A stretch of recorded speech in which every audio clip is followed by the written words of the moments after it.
लोकसभा के चुनाव में 543 हमारी सीटें होती है। 543 सीटों में से जिसके 272 उससे ज्यादा जिस दल के एमपी चुने जाते हैं, उनका नेता चुने जाने के बाद राष्ट्रपति प्रधानमंत्री को नियुक्त करता है। तो अंततः ये चुनाव प्रधानमंत्री कौन हो हमारे देश का, ये चुनाव है। इसलिए ये देश के निर्माण का चुनाव है, देश आगे कैसे बढ़े इसका चुनाव है।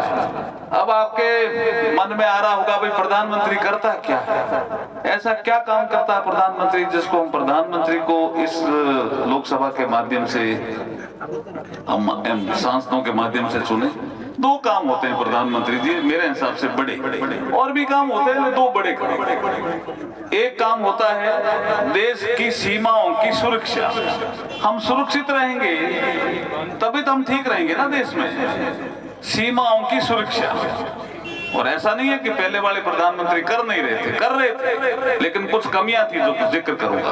दूसरा है आंतरिक सुरक्षा, अंग्रेजी में उसको एक्सटर्नल सिक्योरिटी और इंटरनल सिक्योरिटी बोलते हैं। ये दो बड़े काम करने से उसकी छवि देश में बनती है, यार ये तो बहुत जोरदार प्रधानमंत्री है। ऐसी छवि प्रधानमंत्री जी नरेंद्र मोदी जी की बनी। क्यों बनी? कि प्रधानमंत्री जी ने कहा कि पाकिस्तान अगर गड़बड़ करेगा अब 2014 के बाद तो मैं इसको छोड़ूंगा नहीं, लेकिन वो माना नहीं। उरी और पुलवामा दो घटनाएं हुई, और ऐसा नहीं है कि मनमोहन सिंह जी कार्रवाई नहीं करना चाहते थे, कार्रवाई करना चाहते थे। उन पे एक किताब आई है जिसको मैंने बहुत गंभीरता से पढ़ा है। उन्होंने कहा मैं भी कार्रवाई करना चाहता था, लेकिन जैसे ही मैं सोनिया गांधी जी के पास जाता या राहुल गांधी जी के पास जाता तो वो कहते नहीं नहीं नहीं मनमोहन सिंह जी कार्रवाई मत करना, इससे पाकिस्तान नाराज हो जाएगा। कोई तुष्टिकरण की नीति, और पाकिस्तान जैसे नाराज हुआ तो पाकिस्तान के जो मुस्लिम देश हैं वो हमसे नाराज हो जाएंगे, वो हमें तेल भेजते हैं जिससे हमारी गाड़ियां चलती है, बसें चलती है। अगर वो नहीं आया तेल तो हम मुश्किल में आ जाएंगे। ये मजबूरी नरेंद्र मोदी जी ने नहीं दिखाई। उन्होंने कहा नहीं, अगर पाकिस्तान ने कुछ छेड़छाड़ करी तो मैं घर में घुस करके मारूंगा। ये उद्घोष करने वाले प्रधानमंत्री नरेंद्र मोदी जी है। और ऐसा हुआ, दो देशों को इससे पहले अधिकार प्राप्त था। बहुत से देशों ने समझाया मोदी जी, एक तो अमेरिका ऐसा काम करता है, अगर अमेरिका के देश में कोई गड़बड़ करता है तो घर में घुस के मारता है। एक इजराइल करता है, तीसरे किसी देश को अधिकार हासिल नहीं है। तो अगर आपने घर में घुस के मारा और दूसरे देश नाराज हो गए तो नरेंद्र मोदी जी ने विदेश नीति के माध्यम से, कूटनीति के माध्यम से अमेरिका को समझाया कि जब आप किसी के कोई गड़बड़ होती है आपके देश में तो आप घर में घुस करके मार सकते हो, तो इंडिया को मत रोकना, हम भी ऐसा ही करेंगे। और नहीं तो पाकिस्तान को समझा दो। पाकिस्तान माना नहीं, उरी और पुलवामा की घटना हुई और नरेंद्र मोदी जी ने पाकिस्तान में को घर में घुस करके मारा। और उसके बाद पाकिस्तान सुनो क्यों भाई जी, आज तक चुड़के को नहीं कर, चुड़के है, चुड़के गई जिमीलाल जी, चुड़के गई। जहाँ एक बकरो है नी विराट जोरदार कान में लग जाओ नी, अचेत हो जाओ भाई साहब। पहली बार इस पूरे भूखंड में पाकिस्तान हमारा ही, वही भूभाग हमारा ही पार्ट था, 1947 में अलग हुआ। कभी भी पाकिस्तान ने भारत की प्रशंसा नहीं की। मैं विदेश नीति को अच्छी तरह से जानता हूं, पढ़ता रहता हूं, जानकारी भी रखता हूं। कभी भी प्रशंसा नहीं की। भारतीय प्रधानमंत्री की तो हमेशा ही आलोचना की, पंडित नेहरू से लेकर के, लेकिन हम फिर भी पाकिस्तान का समर्थन करते थे। लेकिन अब एक ऐसा कालखंड आया है कि पाकिस्तान के लोग ही कहने लगे हमें तो नरेंद्र मोदी जैसा प्रधानमंत्री चाहिए। क्या महाराज कहे कि नहीं कहे? ये जो चेंज आया है ये प्रधानमंत्री मोदी जी की कूटनीति, सफल विदेश नीति, उसके कारण आया। दूसरा बड़ा काम, हर समय कभी जयपुर में बम फूट गया 50 आदमी मर गए, कभी लखनऊ में ये हो गया 56 मर गए। बॉम्बे की ट्रेन में बम फूट गया, 300 मर गए, कोई कार्रवाई नहीं होती थी।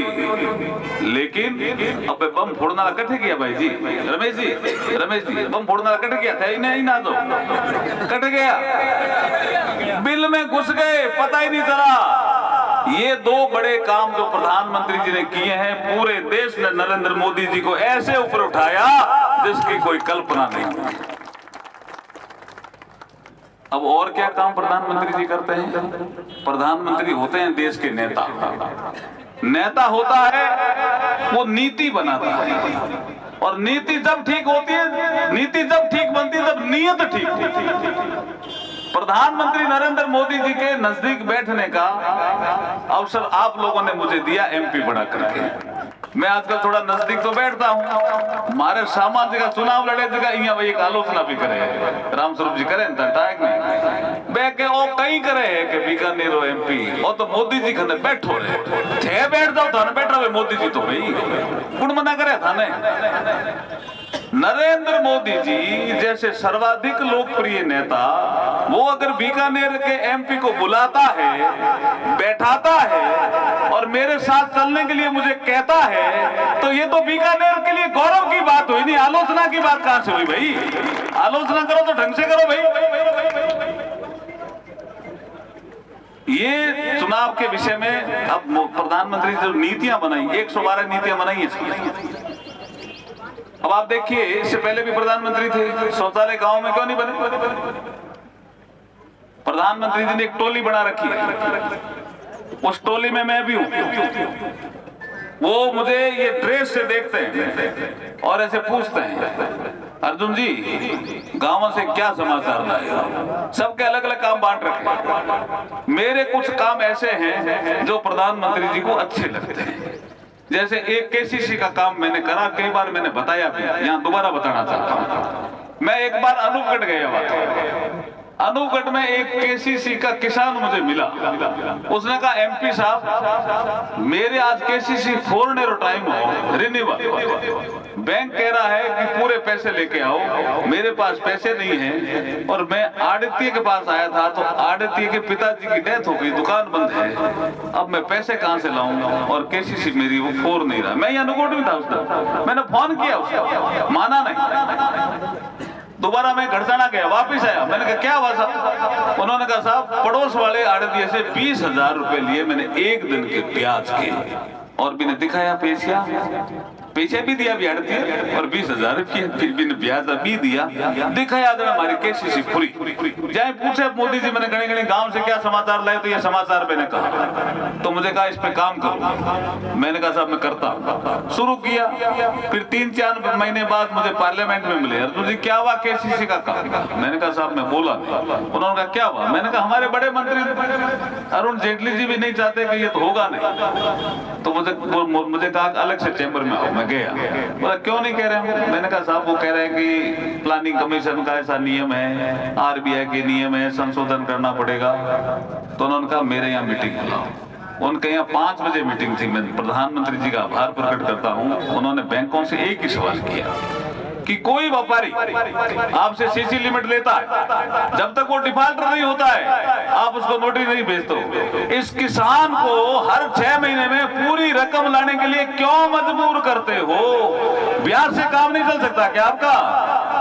तो चुप हुए। तो उन्होंने कहा शाम को 5 बजे है, अभी 7 बजे तक आदेश निकाल देना, और उसके बाद पूरे देश में कोई भी किसान हो अब ब्याज ले जाता है और केसीसी बदल जाती है। भाई साहब काम योग नहीं हुआ, वो काम बस ऐसे ही काम कराते हैं मेरे से। वो कहते हैं जो सार्वजनिक काम है उसको करते रहो। एक विषय आया कोविड के समय, कोविड के समय ऐसे ही किसानों की केसीसी डिस्टर्ब हो गई। अशोक गहलोत साहब ने कह दिया कि माफ, ऋण माफ है, भरो मत। किसी के 5 लाख चढ़ गए, किसी के 10 लाख चढ़ गए, किसी के 9 लाख चढ़ गए, बैंक आ गए, मैं तो लोन नहीं कौन देवा था। हाँ तो केसीसी डिस्टर्ब, थाने भी भाई साहब डिस्टर्ब ही।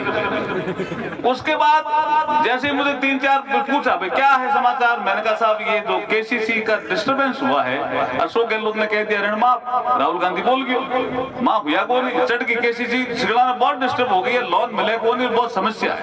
बोला क्या होना चाहिए, मैंने कहा साहब एमनेस्टी स्कीम लानी पड़ेगी। बोले यार बैंकों से बात करो। मैं एक नोट बना के लेके गया 3-4 पेज का। उन्होंने कहा आप एक काम करो, निर्मला जी से मिलो। मैं निर्मला सीतारमण से मिला। बोला यार एक बार कर देंगे फिर बार बार करना पड़ेगा। मैंने कहा साहब इधर कोविड, इधर लॉकडाउन, इधर कहाँ कैसी डिस्टर्ब होगा, इधर अशोक गहलोत ने कह दिया। तो मैंने कहा आप दूसरे बैंकों को मत क्यों, आप स्टेट बैंक ऑफ इंडिया को क्यों, बाकी बैंक फॉलो कर लेंगे। तो आपको पता है 10% पैसा भरो और केसीसी क्लियर हुई कि नहीं हुई आपके भाई, यहाँ भी हुई होगी ना, बच्चों में नहीं हुई है? तो वो किसने कराया भाई, वो अर्जुन मेघवाल नहीं कराया भाई।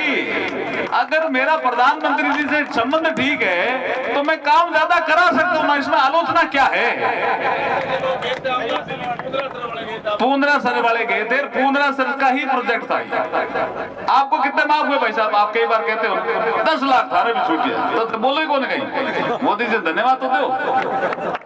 एक विषय और मैं आपको लेता हूं, जैसे आप गाड़ी वाले हो, मुझे यहाँ भी ये विषय रखना चाहिए। ऐसे कई विषय हैं लेकिन एक रखता हूं।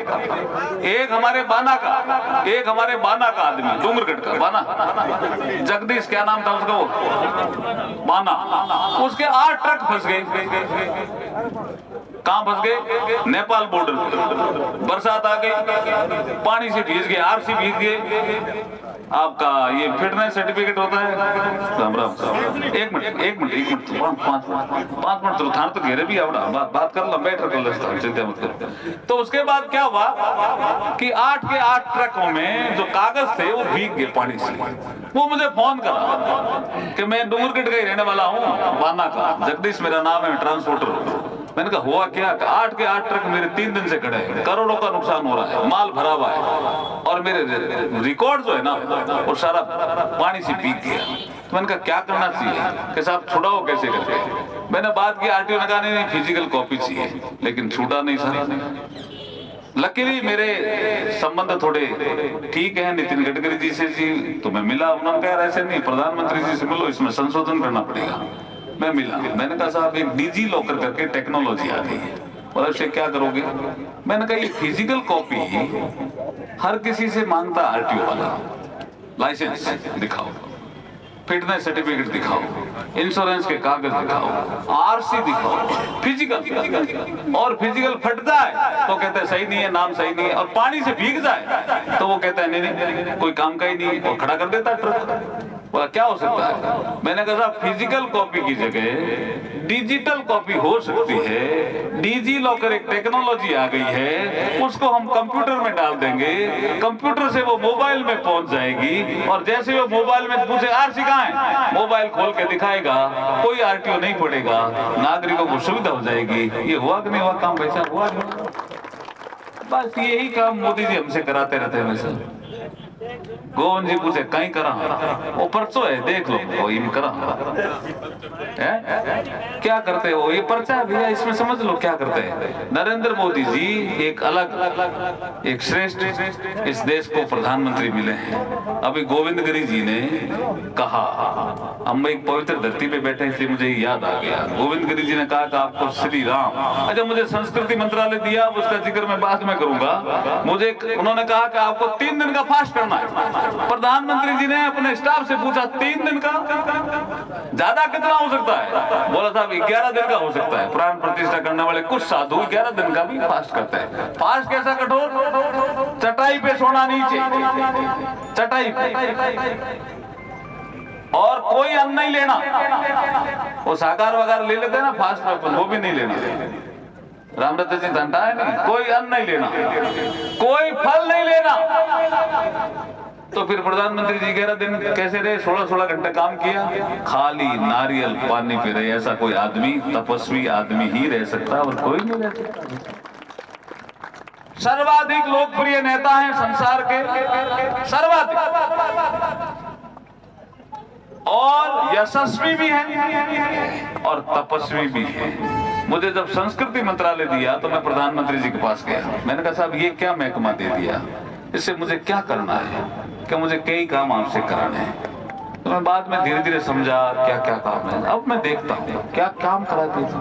केदारनाथ जी को ठीक करा दिया, बद्रीनाथ ठीक हो गए, उज्जैन में कॉरिडोर बन गया, सोमनाथ जी ठीक हो गए, काशी भव्य बन गया, रामेश्वरम जी ठीक हो गए।